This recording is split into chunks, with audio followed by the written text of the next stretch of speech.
खुशामदीद। आज हम एक ऐसी शख्सियत के कैरियर का गहराई से जायजा ले रहे हैं जो बरेली के एक छोटे से शहर से निकले, बॉलीवुड की चोटी तक पहुंचे और फिर वहां से हॉलीवुड में अपनी जगह बना ली। हम बात कर रहे हैं प्रियंका चोपड़ा जोनास की। जी। उनकी कहानी सब जानते हैं, मिस वर्ल्ड से लेकर एक आलमी आइकॉन बनने तक का सफर। लेकिन आज हम सिर्फ उनकी कामयाबियों की फहरिस्त नहीं दोहराएंगे। सवाल ये है कि क्या ये सब सिर्फ किस्मत का खेल था या इसके पीछे कोई सोची समझी मंसूबाबंदी थी? मतलब उनके कैरियर के वो कौन से फैसले थे जिन्होंने असल में फर्क डाला? ये बहुत अहम सवाल है, क्योंकि जब हम उनके सफर को देखते हैं तो एक चीज बार बार सामने आती है और वो है खुद को नए सिरे से इजाद करने की सलाहियत, यानी रीइन्वेंशन।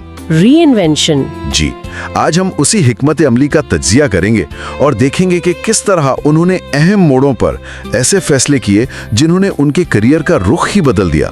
तो आइए इस दिलचस्प कहानी की तहें खोलते हैं। और इसकी शुरुआत वो भी एक ऐसे मुकाबले से हुई जिसमें वो हिस्सा भी नहीं लेना चाहती थीं। बिल्कुल, उनकी वालिदा ने खुफिया तौर पर उनका नाम भेज दिया था। तो कहानी शुरू होती है एक ऐसे घर से जिसका फिल्मी दुनिया से मतलब दूर दूर तक कोई ताल्लुक नहीं था। जी। उनके वालिदैन फौज में डॉक्टर थे, जिसका मतलब था हर 2-3 साल में एक नया शहर, नया स्कूल, नए दोस्त। जमशेदपुर, दिल्ली, पुणे, लखनऊ, बरेली, ये एक मुसलसल सफर था। और यही वो चीज है जिसे अक्सर नजरअंदाज कर दिया जाता है। देखें, इस तरह की परवरिश आपको गैर मामूली तौर पर लचकदार बना देती है, अडैप्टेबल। सही। जब आप बचपन से ही तब्दीली के आदी हो जाते हैं तो आप नए माहौल से घबराते नहीं, बल्कि उसमें ढलने का हुनर सीख जाते हैं। ये सलाहियत मेरे ख्याल में बाद में उनके आलमी करियर की बुनियाद बनी। और इसी दौरान वो कुछ सालों के लिए अमेरिका भी गईं, जहाँ का तजुर्बा कुछ खासा अच्छा नहीं रहा। जी, वहाँ उन्हें नस्ली इम्तियाज का सामना करना पड़ा। ये एक तल्ख तजुर्बा था, लेकिन शायद ये एक तरह की तैयारी भी थी। जब आप इतनी कम उम्र में तासुब का सामना करते हैं तो ये आपके अंदर एक ऐसी मजबूती पैदा करता है जो बाद में काम आती है। अच्छा। शायद इसी तजुर्बे ने उन्हें ज़हनी तौर पर उस वक्त के लिए तैयार कर दिया जब उन्हें हॉलीवुड की बड़ी और अक्सर बेरहम दुनिया में कदम रखना था। वो जानती थीं कि वहाँ चैलेंजेस होंगे, लेकिन वो उनका सामना करने के लिए पहले से तैयार थी। और फिर 18 साल की उम्र में मिस वर्ल्ड का ताज। इस एक रात ने सब कुछ बदल दिया। वो हिंदुस्तान में हर घर में पहचानी जाने लगी। जी। लेकिन यहाँ से बॉलीवुड का सफर शुरू हुआ, जो कोई फूलों की सहज नहीं थी। बिल्कुल नहीं। उनकी पहली फिल्में जैसे तमिल फिल्म थॉमजान या हिंदी फिल्म द हीरो, वो कोई बड़ी कामयाबियां नहीं थी। जी, उन्हें पहचान मिली अंदाज से। हाँ, अंदाज से मिली, लेकिन उसके बाद भी वो कई आम सी फिल्मों में नजर आईं। ऐसा लग रहा था कि वो भी एक और खूबसूरत चेहरे के तौर पर इंडस्ट्री में खो जाएंगी। लेकिन फिर आया साल 2004 और फिल्म एतराज। और ये उनके करियर का पहला और शायद सबसे बड़ा जुआ था। इस वक्त की कोई भी बड़ी अदाकारा मनफी किरदार करने का सोच भी नहीं सकती थी। बिल्कुल, ये तो कैरियर के लिए खुदकुशी के मुतरादिफ समझा जाता था। जी, कि आप अपनी हीरोइन वाली इमेज को खराब करें। लेकिन उन्होंने ये रिस्क लिया। क्यों? वो एक नई अदाकारा थी, उन्हें तो महफूज रास्ते पर चलना चाहिए था, है ना? मेरे ख्याल में उन्होंने ये समझ लिया था कि भीड़ में अलग नजर आने के लिए कुछ मुख्तलिफ करना पड़ेगा, और ये एक ऐसा रिस्क था जो बुरी तरह नाकाम भी हो सकता था। अच्छा। अगर फिल्म ना चलती या लोगों को उनका मनफी किरदार पसंद ना आता तो उनका करियर शायद शुरू होने से पहले ही खत्म हो जाता। ये सिर्फ एक किरदार का इंतखाब नहीं था, ये अपने पूरे करियर को दांव पर लगाने जैसा था। लेकिन ये कामयाब रहा। बहुत कामयाब रहा, और उन्हें इस पर अवार्ड भी मिला। तो यहाँ हमें पहली बार उनकी खुद को रीइन्वेंट करने की वो सलाहियत नजर आती है जो बाद में उनके करियर का मरकजी नुक्ता बन गई। एतराज के बाद उनका ग्राफ ऊपर गया। क्रश और डॉन जैसी फिल्मों ने उन्हें एक कमर्शियल सुपरस्टार बना दिया। जी। लेकिन फिर एक दौर आया जब उनकी कई फिल्में फ्लॉप हुईं। ऐसा लगने लगा कि उनका कैरियर एक जगह ठहर सा गया है। और यही किसी भी अदाकार के लिए सबसे कड़ा इम्तिहान होता है। जब आप नाकामी का सामना करते हैं तो आप क्या करते हैं? प्रियंका का जवाब था साल 2008 और फिल्म फैशन। ये उनके करियर का दूसरा बड़ा मोड़ था। फैशन ने तो वाकई सब कुछ बदल दिया। एक ट्रबल्ड सुपर मॉडल का किरदार जिसमें ग्लैमर भी था और तारीकी भी। बिल्कुल। इस फिल्म ने उन्हें नेशनल अवार्ड जितवाया और लोग उन्हें एक संजीदा अदाकारा मानने लगे।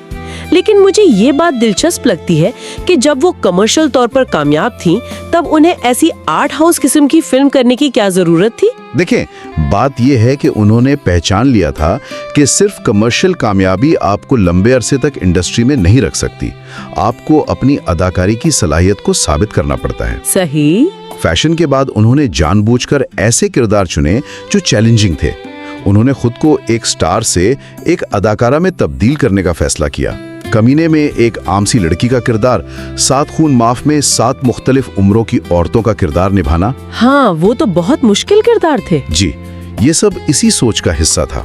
और फिर आई बर्फी, एक ऐसी लड़की का किरदार जो बोल नहीं सकती और ऑटिस्टिक है। इसमें ना ग्लैमर था, ना डायलॉग, ना कोई कमर्शियल फॉर्मूला। ये तो एक बहुत ही बड़ा रिस्क था। बिल्कुल। बर्फी ने ये साबित कर दिया कि वो बॉक्स ऑफिस से बालातर होकर सोच सकती हैं। उन्होंने दिखाया कि वो सिर्फ अपने तासुरात और जिस्मानी जबान से भी एक किरदार को जिंदा कर सकती हैं। इस फिल्म ने उन्हें नाक़दीन की नजरों में एक बेहतरीन अदाकारा बना दिया। जी, और इसके बाद मेरी कौम में एक बॉक्सर का किरदार अदा करना, जिसके लिए उन्होंने अपने जिस्म पर सख्त मेहनत की, ये सब उसी सफर का हिस्सा था जहां वो अपनी हुदूद को मुसलसल चैलेंज कर रही थीं। तो बॉलीवुड में तो उन्होंने हर किस्म का किरदार करके खुद को साबित कर दिया। वो टॉप पर थीं। लेकिन ऐसा लगता है कि उनकी भूख सिर्फ एक इंडस्ट्री तक महदूद नहीं थी। सही कहा। यही वो वक्त था जब उनकी नजरें मगरिब की तरफ उठने लगी। और ये उनके कैरियर का सबसे हैरानकुन मोड़ था। हॉलीवुड में कदम रखना कोई नई बात नहीं थी। कई भारतीय अदाकार कोशिश कर चुके थे, लेकिन प्रियंका का तरीका बिल्कुल मुख्तलिफ था। वो सीधा फिल्मों में नहीं गईं। नहीं, उन्होंने मौसीकी का रास्ता चुना। उन्होंने इन माई सिटी और एग्जॉटिक जैसे गाने रिलीज किए, जिनमें पिटबुल जैसे बड़े नाम शामिल थे। तो क्या ये सिर्फ एक शौक था या इसके पीछे भी कोई हिकमत अमली थी? ये एक बहुत ही होशियार फैसला था। अच्छा जी। क्यों?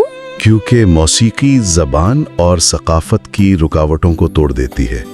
एक गाने के जरिए अमेरिकी मार्केट में अपना नाम मुतारिफ करवाना एक फिल्म में मरकजी किरदार हासिल करने की कोशिश से कहीं ज्यादा आसान और कम रिस्क वाला काम था। मतलब ये एक सॉफ्ट लॉन्च था। बिल्कुल, ये एक सॉफ्ट लॉन्च था। इससे अमेरिकी अवाम उनके नाम और चेहरे से वाकिफ हो गए, बगैर इसके कि उन पर एक बड़ी फिल्म की कामयाबी का दबाव हो। और उस सॉफ्ट लॉन्च के बाद आया असल धमाका, अमेरिकी टीवी सीरीज क्वांटिको। ये एक बहुत बड़ी बात थी कि एक जुनूबी एशियाई अदाकारा एक बड़े अमेरिकी नेटवर्क शो की मरकजी किरदार बनी। ये तारीखी है। इससे पहले ऐसा कभी नहीं हुआ था। क्वांटिको ने उन्हें सिर्फ एक गुलकारा या बॉलीवुड स्टार के तौर पर नहीं, बल्कि एक अमेरिकी अदाकारा के तौर पर मुतारिफ करवाया। उसने उन्हें अमेरिका में घर घर पहुंचा दिया। जी, और यहीं से उनके हॉलीवुड कैरियर का बाकायदा आगाज हुआ, जिसमें बेवॉच, दी मैट्रिक्स और अब सिटाडल जैसी बड़ी प्रोडक्शंस शामिल हैं। मुझे ये बात सबसे ज्यादा हैरान करती है कि जब वो बॉलीवुड में नंबर 1 की दौड़ में थी, तब उन्होंने अमेरिका जाकर टीवी में काम करने का फैसला किया। ये तो ऐसा है जैसे आप किसी कंपनी के सीईओ हों और फिर किसी दूसरी कंपनी में इंटर्नशिप के लिए चले जाएं। ये अच्छी मिसाल है, लेकिन ये उनकी दूर अंदेशी को जाहिर करता है। वो समझ गई थी कि दुनिया अब ग्लोबल हो चुकी है। उन्होंने बॉलीवुड को छोड़ा नहीं, बल्कि एक मुतवाजी कैरियर बनाया। वो बाजीराव मस्तानी जैसी बड़ी हिंदी फिल्में भी कर रही थी और साथ में क्वांटिको की शूटिंग भी। 2 मुख्तलिफ बराजुमों पर 2 मुख्तलिफ इंडस्ट्रियों में एक साथ काम करना। जी, जो ना काबिल यकीन हद तक मुश्किल है, लेकिन उन्होंने ये कर दिखाया। उन्होंने खुद को किसी एक शनाख्त तक महदूद नहीं रखा। तो जब वो हॉलीवुड में अपनी जगह बना रही थीं, उसी वक्त उन्होंने अदाकारी से हटकर भी कई काम शुरू कर दिए। क्या ये सिर्फ एक साइड बिजनेस था या उसके पीछे कोई बड़ी सोच थी? ये सिर्फ साइड बिजनेस नहीं था, ये ब्रांड प्रियंका की तामीर का अगला मरहला था। वो समझ गई थीं कि एक अदाकार की जिंदगी महदूद हो सकती है, लेकिन एक ब्रांड हमेशा कायम रह सकता है। अच्छा। उनके तमाम वेंचर्स इसी बड़ी हिकमत अमली का हिस्सा हैं। मसलन उनका production house purple payable pictures. बिल्कुल, इसके जरिए वो इलाकाई सिनेमा को फरोग दे रही हैं। मराठी फिल्म वेंटिलेटर ने नेशनल अवार्ड जीता। ये सिर्फ पैसा कमाने के लिए नहीं है, बल्कि भारतीय सिनेमा को आलमी सतह पर ले जाने और नई कहानियों को मौका देने का एक तरीका है। सही, इससे उनकी एक अलग साख बनती है। जी, कि वो सिर्फ अपने बारे में नहीं सोचती। और उनके कारोबारी वेंचर्स जैसे हेयर केयर ब्रांड एनोमली और न्यूयॉर्क में रेस्टोरेंट सोना, ये भी उसी हिकमत अमली का हिस्सा हैं। एनोमली के जरिए वो अफोर्डेबल क्लीन ब्यूटी की बड़ी मार्केट में दाखिल हुई और सोना के जरिए उन्होंने मगरिब में भारतीय सकाफत और खानों की नुमाइंदगी की। तो वो सिर्फ एक अदाकारा नहीं रहना चाहती, नहीं, वो एक कल्चरल एम्बेसडर और एक कारोबारी रहनुमा बनना चाहती हैं। ये सब उनकी शनाख्त को अदाकारी से कहीं ज्यादा वसी करता है। उसके साथ साथ यूनिसेफ की गुडविल एम्बेसडर के तौर पर उनका काम और फिर अपनी किताब अनफिनिश्ड लिखना, ऐसा लगता है कि वो हर मैदान में अपनी मौजूदगी का एहसास दिला रही हैं। और यही एक आलमी ब्रांड की निशानी है। वो हर प्लेटफॉर्म को अपनी आवाज पहुंचाने के लिए इस्तेमाल कर रही हैं। निक जोनास से शादी ने भी उनकी इस आलमी शनाख्त को मजीद मजबूत किया, जहां दो मुख्तलिफ सकाफतें एक साथ आईं। सही। वो अब सिर्फ भारत या अमेरिका की स्टार नहीं, बल्कि एक आलमी शहरी हैं। तो अगर हम इस पूरे सफर को समेटें, एक छोटे शहर की लड़की से लेकर एक आलमी ताकत बनने तक, ये वाकई एक गैर मामूली दास्तान है। बिल्कुल, और ये दास्तान हमें बताती है कि कामयाबी सिर्फ टैलेंट से नहीं मिलती। उसके पीछे एक वाज़े विजन, कैलकुलेटेड खतरात मोल लेने की हिम्मत और सबसे अहम, वक्त के साथ खुद को बदलने की सलाहियत। जी, खुद को नए सिरे से इजाद करने की सलाहियत। उन्होंने कभी भी खुद को एक इमेज में कैद नहीं होने दिया। जब वो कमर्शियल स्टार थीं तो उन्होंने 8 फिल्में की। जब वो बॉलीवुड के उरूज पर थीं तो उन्होंने हॉलीवुड में एक नई शुरुआत की। ये मुसलसल आगे बढ़ने की ख्वाहिश ही उनकी कामयाबी का असल राज है। नौजवानी में अमेरिका में नस्ली तज़हीक का सामना करने से लेकर आज हॉलीवुड में जनूबी एशिया का सबसे मशहूर चेहरा बनने तक, उनका सफ़र मुश्किलात को एक आलमी प्लेटफॉर्म में तब्दील करने की एक ताकतवर मिसाल है। इस पर गौर करने के लिए एक सवाल ये है कि क्या आज की इस जुड़ी हुई दुनिया में प्रियंका चोपड़ा का ये मॉडल कामयाबी का एक नया ब्लूप्रिंट है और कौमी और सकाफती सरहदों से आगे निकलकर एक आलमी करियर बनाने के लिए सिर्फ टैलेंट के अलावा और क्या कुछ दरकार होता है?